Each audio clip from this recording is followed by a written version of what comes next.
Yes, in our abstract we presented the preliminary results of the SURE-1 study with the preoperative sacituzumab govitecan in patients with muscle-invasive bladder cancer. In particular, the prognosis of patients who have muscle-invasive bladder cancer, which is who are ineligible to receive cisplatin-based chemotherapy, remains poor. And for these patients, upfront radical cystectomy or chemoradiation remain the standard of care. And so in this trial, we used neoadjuvant sacituzumab govitecan, fourth cycle of this drug, and then patients underwent radical cystectomy. Primary endpoint was a pathological complete response rate, while secondary endpoints were pathological downstaging rate, EFS, OS, and quality of life.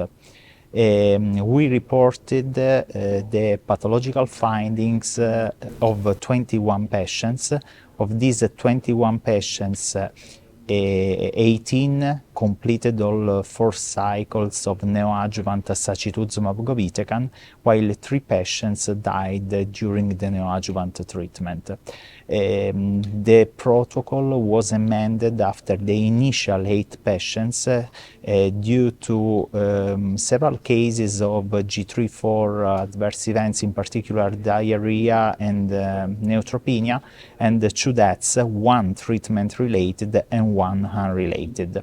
Overall, after the amendment, treatment was well tolerated, with G3 adverse events present in 33.3% of patients and G4 in 19.1% of patients.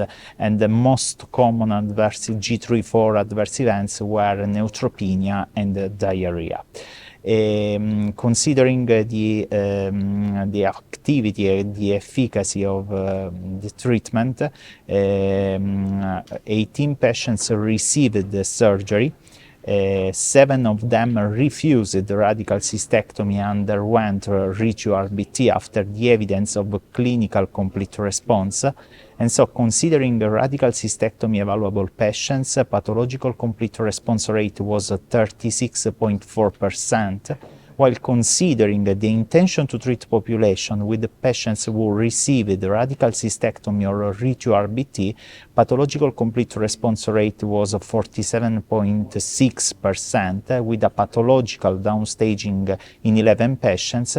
And another interesting finding was that the patients who an high risk residual disease revealed a ctDNA negative after radical cystectomy.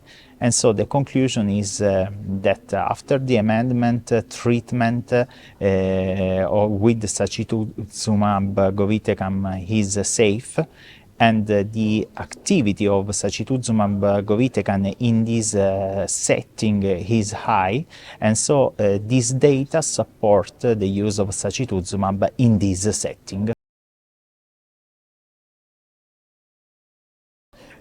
Probably in future we can consider the use of sacituzumab govitecan in this setting, in muscle-invasive bladder cancer.